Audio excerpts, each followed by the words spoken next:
Minta dialog aja nggak dikasih. Sinting ini saudara-saudara. Pemerintah sinting. Mengambil kebijakan sama sekali tidak peduli dengan isu tenaga kerjaan. Banyak sekali kebijakan yang ambil seperti itu. Dan faktanya terbukti tadi Pak Darto bilang orang ter-PHK atau pekerja baru tidak bisa direkrut dan sebagainya. Data itu dari data BPS tahun 2000 pemerintahan SBY terakhir 2009 sampai 2014 itu tenaga kerja formal masih bisa direkrut 15,6 juta orang. 2014 sampai 2019 drop langsung hanya 8,5 juta orang pekerja formal. Dan 2019 sampai 2024 Pak itu hanya sekitar 2,1 juta. Jadi betul adanya tidak ada penyerapan yang signifikan di sektor formal, yang ada PHK secara signifikan. Anggotanya Pak Darto aja tadi ada 63.000 di PHK. Jadi itu satu bukti bahwa kebijakan yang diambil memang tidak memperhatikan tenaga kerja, termasuk yang sekarang terjadi. Padahal pada sektor ini saja nih, itu ada sekitar 6 juta pekerja. 6 juta dan 25 juta dengan keluarganya, lantas bikin keputusan seenak udahnya. Ini negara sakit. Dia bekerja, dia tuh menjadi pejabat, menjadi presiden, menjadi menteri untuk siapa? Gitu. Ya kan, kalau tiba-tiba faktanya kebijakan itu akan berangus pekerja.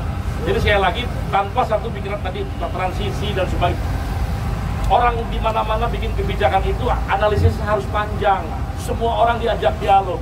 Ini yang paling banyak mengorganisir pekerja di situ. Minta dialog aja nggak dikasih. Sinting ini saudara-saudara. Pemerintah sinting. Saya mendengarkan tadi sakit hati saya.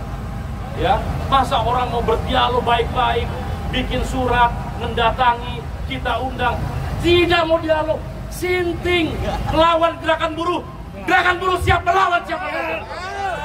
Siap ya teman-teman. Oke, saya rasa itu saja. KSPSI sebagai payung dari Federasi Serikat FTMM berada di belakangnya dan penuh mendukung gerakan ini. Terima kasih.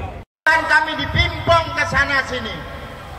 Yang ketiga, kami undang dalam satu forum. Padahal kalau pejabat kementerian datang, kami bayar Pak. Bapak ngomong tuh kita bayar, kita siapin anggaran. Diundang diajak dialog saja, tidak datang. Mohon izin, mohon maaf. Kalau kami hari ini harus membawa anak-anak ini baru 1%. Ingat itu.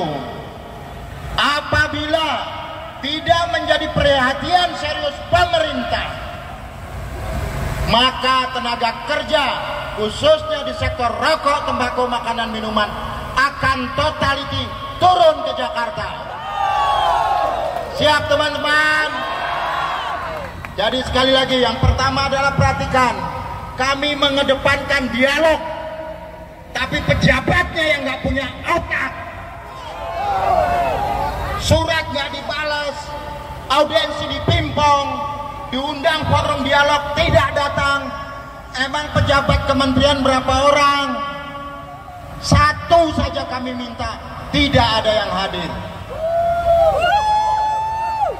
Regulasi yang dikeluarkan oleh pemerintah sesungguhnya memang penting selama itu berkeadilan.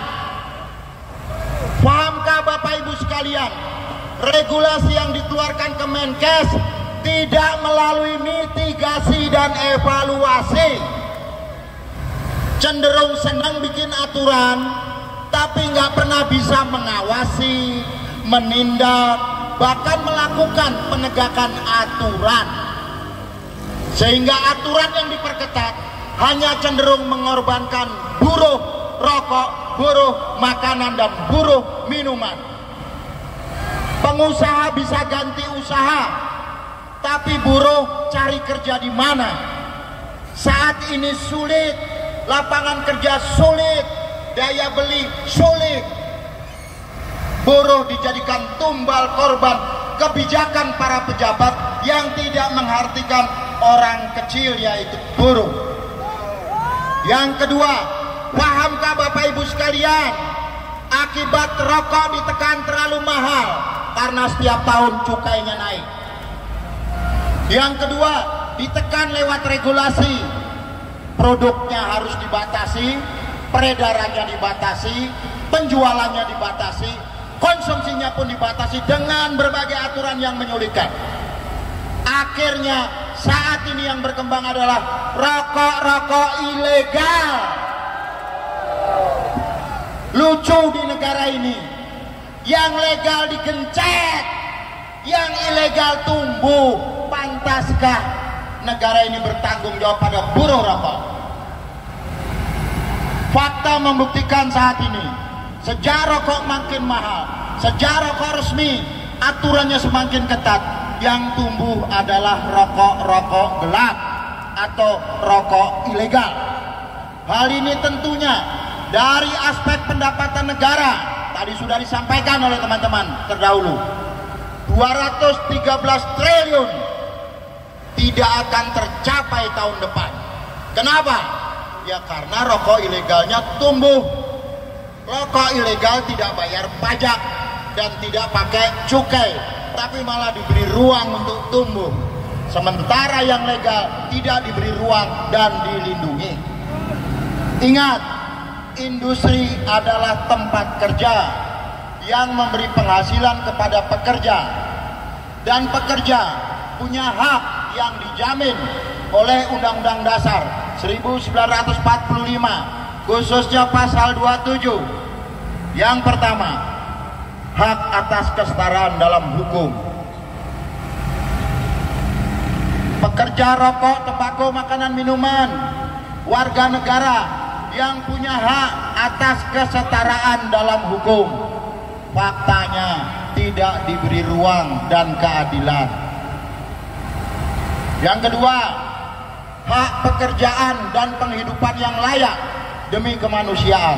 Faktanya tiap tahun ter-PHK, jumlahnya sudah puluhan ribu, tetapi tidak mendapat perhatian serius. Itu terpaksa hari ini kita hadir ke sini, mudah-mudahan menjadikan perhatian oleh pemerintah, dan ke depan beri keadilan untuk buruh. Siap? Terima kasih. Wassalamualaikum warahmatullahi wabarakatuh.